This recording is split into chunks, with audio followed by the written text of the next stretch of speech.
Hey y'all, and welcome back to my channel. I've got a really good story for y'all today. No death in this story whatsoever. This is the story of an amazing chick, okay? Her name is Cora L.V. Scott, okay? She has a lot of other last names too, but we're gonna get into that. This chick sets the bar for mediums everywhere. She became so famous for her skill. And I'm going to tell you guys how she got that way, what started it, what happened, how she ended it, all this fun stuff. So this is not like a witch trial or anything today. We are talking about a medium that was celebrated for what she did and her skills that she could do. And so, like I said, we're talking about Cora today. And if you're new here, my name is Brandy. And I bring strange dark history stories, about witches, werewolves, mediums like today, anything like that. It sounds awesome to me. So I also put makeup on my face while I do it. So if that sounds awesome to you, check the links below, and I always list what I use. But anyway, let's go on ahead and get this party started. So our girl Cora is born in 1840. Okay, actually April 21st, 1840, and it was near Cuba, New York. And her family didn't stay there long, but her birth was absolutely phenomenal. Okay, this is why she's named Cora. The word Cora means seer, and she was born still full in the amniotic sac. That's like super rare, and for back then that was also super rare because a lot of women that gave birth would pass away and things like that from complications. So to have a baby come out and it still be in the full non-broken amniotic sac already put Cora at a really high standard, because back then this meant that Cora was going to have a really special life. She was going to represent something awesome. Like this, having this call, as they called it, over the baby was basically a huge blessing for the child. Basically saying this child is super awesome, super special. This child is going to do something with her life. And let me tell you, Cora does that. She does. So she's born with this sac around her, in the amniotic sac, unbroken. Everybody's like, this is amazing. It's like a 1 in 80,000 chance of this happening for a baby. I've only seen pictures of it and things like that, but I didn't know how deep it went spiritually with people back then, as seeing this call is almost like a veil over their face. And so when they release that veil, it's a very symbolic thing back then. So we have Cora born, and she's given her namesake Cora, which means seer. And so she's pretty much already set on this path in life, okay? Now, as she is still a youngster, very young, her parents wanted to be Universalist. So they decided they wanted to go to where the Universalists, they all kind of lived like in a commune area. They joined, it was called Hopedale Community in 1851. And it's an intentional community where it's like-minded, like spiritually, like people, like everybody believes the same thing. I'm trying to see the difference between that and the cult, but I'm not seeing it. But I'm just saying, yeah. So the Universalist Church was led by a guy named Aidan Ballow, okay? And this community was dedicated, to abolitionism, temperance. They were socialism, nonviolence. They just were a happy community of people, like-minded people, and they all lived in the same area, and they called it Hopedale. Well, unfortunately, when they got there, there wasn't really enough room for them, for Cora and her family, and so they had to go to a different place. So the Scotts moved to Waterloo, Wisconsin, okay? And this is where things start to kind of, get a little bit buck wild, all right, when it comes to Cora. They get there, in Wisconsin in 1851 in a similar community like they had in Hopedale, because they wanted to still be, in this community, but they didn't have enough in Hopedale, so they went to this other place. And they also had to get the blessings of the Aiden guy that started the group. They gave him he's like, yeah, go ahead and go live in that other community. That's perfectly fine, which, I'm sorry, but I'm seeing the cult. But it is what it is. So in Wisconsin in early 1852, Cora has her first trance. All right? Yeah, her first spiritual trance. This is how her mediumship works. She goes into trances and people speak through her. This is how she does her mediumship. And so she first exhibited her ability when she was 12 years old. Like I say, she fell into a trance and was communicating these messages and speaking in ways that were not like herself. And at this time, she was being controlled by the spirit of somebody named Young Balio. Not really sure who that is, but that's the spirit she was channeling, and that spirit was speaking through her at the age of 12. Now, of course, her parents, believing in what they believe in, were like, oh my God, this is amazing. Our daughter has a special gift, like point blank period. So her parents started to exhibit her all around the country, all around the United States, okay? Like, she would go into these trances and have spirits speak through her, and it was so enamoring. It was enamoring people, the way she spoke. And at this point, she's only like 12 years old, 12, 13 years old, and her parents are taking her like all around the United States, having her speak so that people can see that other people speak through her and all this. And so then she became a part of the network of trance lecturers that made the Spiritualist movement. And I know we've talked about the Spiritualist movement before. This is when people were a little bit more accepting of people that could see, that did have a gift, that were actual mediums, you know what I mean? Not just somebody trying to, because there's always going to be scammers out there. Oh yes, there always will be. But this one, Cora, everybody knew just by the way she spoke that she knew something that they didn't. Point blank period. Like, she spoke in a way that had grown men falling to their knees at the age of 16. This is how amazing she is, okay? So she's moved around by her parents, like to all these different places. Let's go here, let's go here, let's go here. And she's like, okay, cool, that's fine. And so, but then Cora's father passes away in 1853. And so she decides that she's going to go to New York and she's going to start making something of herself with her mediumship. By this time, she's about 16 years old, okay, when she starts getting in with the big dogs that are mediums. By the age of 15, she was in front of crowds, doing lectures, channeling spirits. They said she spoke with supernatural eloquence. Like, the way she spoke as a 15-year-old. I don't know. It's mind-blowing to me. I'm still mind-blown by this, if you guys didn't already see that. Have any topic, anybody could bring up a topic in the crowd, and she would trance and be able to answer that question by channeling a spirit and giving an answer that is absolutely correct. Like, this chick was tested too. Like I've told y'all about them testing before to see if they're really throwing up ectoplasm and stuff like that. Well, she's not that type of medium. She's not doing ectoplasm or anything like that. She channels spirits and they speak through her. And people recognized this and they celebrated her for it because she was born with the caul, of course, over her face. And now she's going around and she's making these huge speeches in front of everybody, and the audience found it just incredible.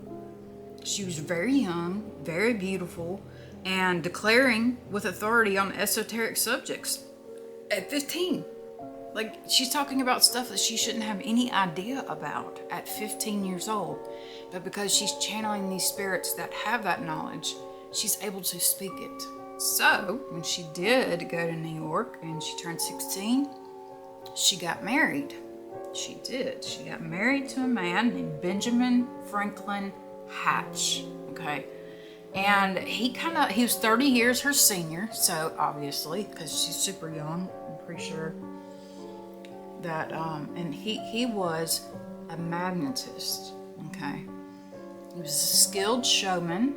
All right. And so he kind of put her on the block. He kind of put her in a good place to where other people can see her, believe in her, and hear her messages, you know, from other worlds or whatnot, other spirits and things like that.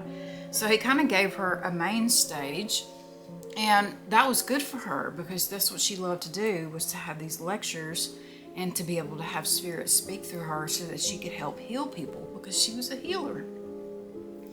And the only thing, though, about old Benjamin, he was managing Cora, you know, because she's 16 and he's 30 years older than that, however old that is. And so he's managed her in order to maximize the revenue, though. Now, this was looked down upon by the true spiritualist movement people.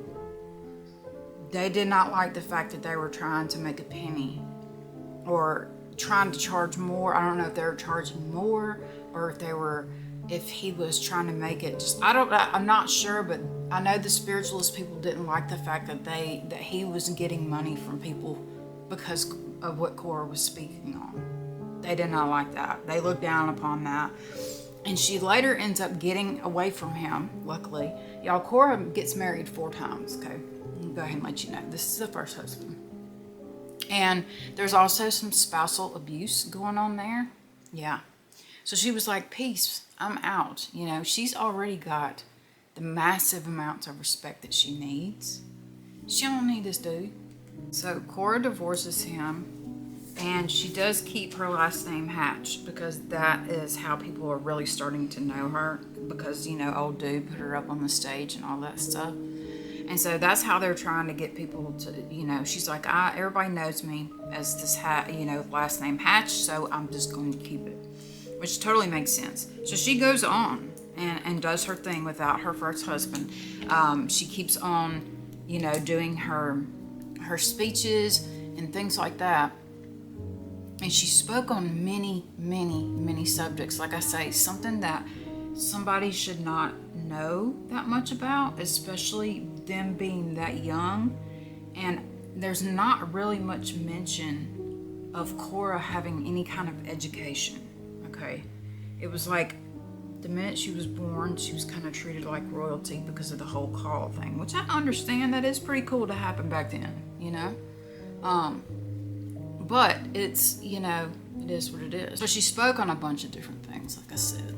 And she spoke on things that she couldn't have known because, like I say, I do not think she had an education whatsoever, because I know later on she marries a man who starts to scribe for her so that she can write books. So that tells me that she didn't have much of an education. So she's speaking on all these things about eternal melodies, harmonies, vibrations, astronomy, geology, botany, painting, sculpture. She was against evolution. She supported pantheism. I mean, she went and she had knowledge on all these things without even being in a school or having gone to a school or anything like that. I just thought that was so amazing that, you know, these people took her seriously. You know, she was truly channeling somebody. I believe she was truly channeling somebody. I know there are mediums out there. It's a very rare gift, but she was definitely the real deal, and everybody knew that. Now, her second marriage comes in 1865. She marries a guy named Nathan Daniels, but we don't ever hear that much about that marriage. It just goes from May 10th on 1874. Cora delivers an amazing speech at Cleveland Hall in London. So now she's like jet-setting across the world as a medium, a spiritual medium. And by this time she's I don't know, gotta be, she's still young, really young. The special thing about this meeting was that she channeled a judge who had died 2 months earlier and spoke so eloquently to the audience as this judge that people were just in absolute awe. Like, they were just, evidently he had some unfinished business and they used her to finish his business because he spoke through her. Like, it's incredible. So she decides to return back home to the USA in 1875, and she became the pastor of a spiritualist church over there in Chicago. And she held that position for the rest of her life. Now in 1878, that's when she marries William Richmond, and this is the guy that helps her write books and write her speeches and write things down for her in lectures and things like that, because she can't, evidently, I don't think she could read or write, which is just amazing how she knew all this knowledge, like she was such a true medium. And so he helped her out, and did all these things for her, which was really awesome. Now in 1893, she made a presentation on spiritualism, okay? And it was at the Parliament of the World's Religion in Chicago. She made a big speech and she made a huge splash. Everybody was just enamored with her, like always. She was an amazing person. And that was the year that she helped found the Spiritualist Association, okay? And it's still going today, the Spiritualist Association. Not only did she help found it, she was its very first vice president. And she stayed that way for a long time. So she was really involved. They didn't care that she was a woman. That didn't matter. She was a true medium and they knew it and they respected it. And so this spiritualist movement is a huge deal. She was born at the right time, because any other time she would have been considered a witch. This is only because people are going through the spiritualist movement and they're having a little bit more faith in people that are mediums and read cards and all that kind of stuff. And so when she did that, for the next 20 years, she spoke at the association's annual conference. Every single year she would get up there and she would channel and she would speak, and it would be eloquent, it would be beautiful, it would make so much sense, and it would be knowledge that she does not have. Let's talk about the National Spiritualist Association. It's actually a really super cool thing. I didn't realize that there was even I knew that just by doing these stories, but I didn't know how much I would vibe with what they were saying. But I'm going to read to you guys like their credences and stuff like that. It was formed September 1st of 1893 during a 3-day convention in Chicago, Illinois. That's where Cora was speaking, and so they saw her and they were like, yep, you got to be a part of this association. You got to help us get this off the ground, And it's still one of the oldest and largest spiritual church organizations in the United States. Yeah, it is. And then, yeah, I love it. I think it's awesome. So let me tell you guys a little bit about their, what they do. So in 1899, 6-article Declaration of Principles was adopted by many spiritualist movements. Not all of them believed this, okay? There were 6, and then somebody added 3 more later. Now, the first one is, we believe in infinite intelligence, which basically says you can be as smart as you want to be. You can keep learning. You don't have to learn one thing and then stop and then that just be you for the rest of your life. You can keep learning. Infinite knowledge. Knowledge is infinite. 2, we believe that the phenomena of nature, both physical and spiritual, are the expressions of infinite intelligence. Now, I love that just because the whole nature aspect of it. We are nature and nature is us. We feed each other, And it's a good thing to recognize that and celebrate it at the same time.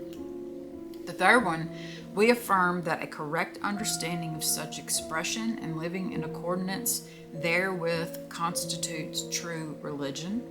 Number 4 is we affirm that the existence and personal identity of the individual continue after the change called death. Okay, so they believe that people live on after they die, that their spirit is still around, which is something that I definitely believe in too. We affirm that communication with the so-called dead is a fact, scientifically proven by the phenomena of spiritualism. Yeah, they are very firm in this. 6, the golden rule.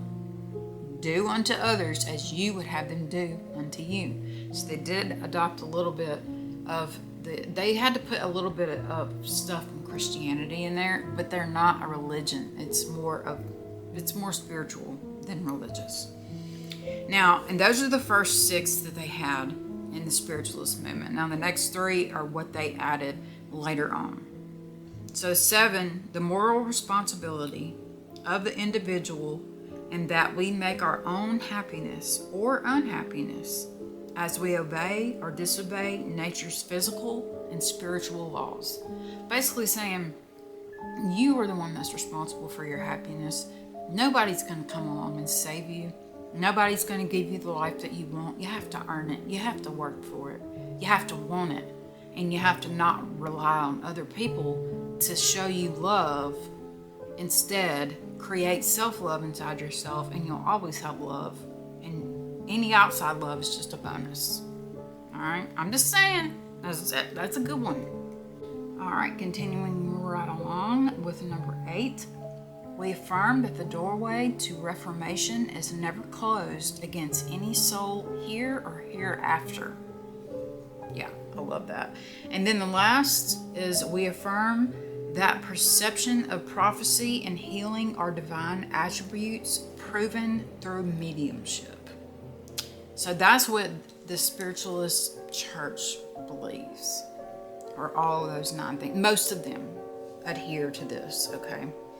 And I love it because I'm hearing a lot about nature, about loving yourself, which is something I try to teach my followers, is to love yourself and not depend on other people to show you that love, because nobody can love you as much as you can love you. Nobody can.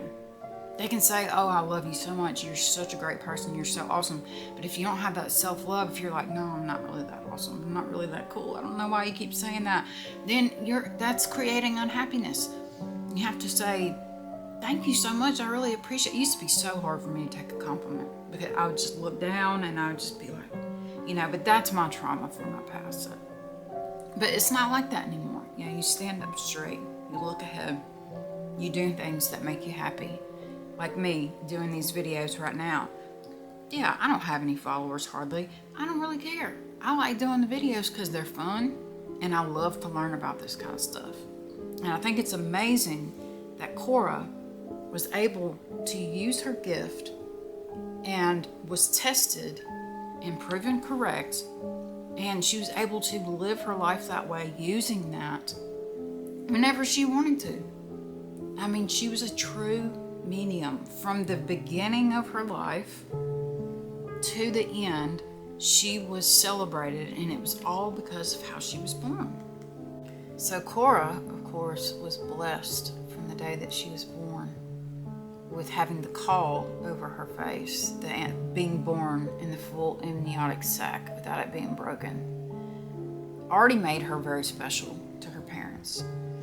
There is something they used to do.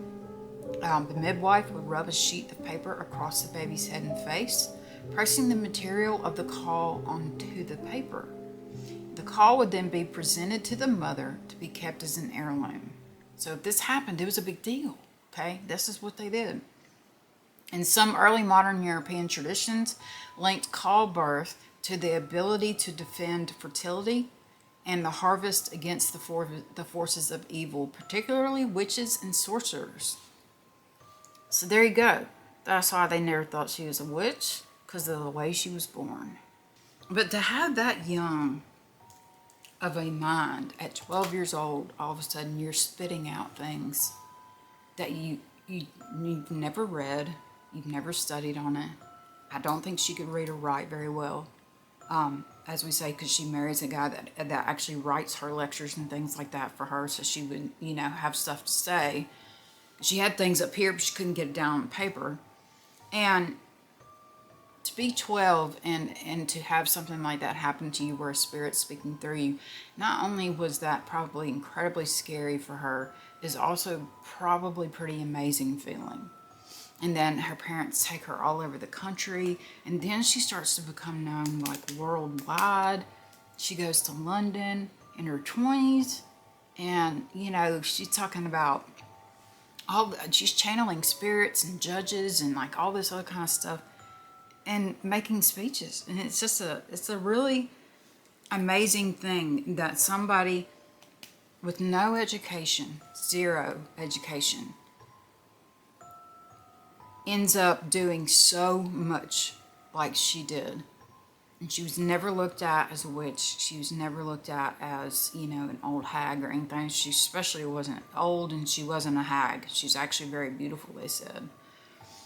But she loved being a medium. She loved to be able to help people through their issues and maybe channel their friends, their family members, and things like that. But she wasn't a fake. She wasn't a fraud, you know. She would say things that there's no possible way that a 12-year-old, 15-year-old, 16-year-old would know unless they went to university, you know. And this chick, for her to have started the spiritualist group and then be the very first vice president of it as a woman is just amazing in itself. This chick is so awesome. I'm so glad that I came across Cora. She is an amazing woman. She was born amazing and she died amazing. She was absolutely amazing.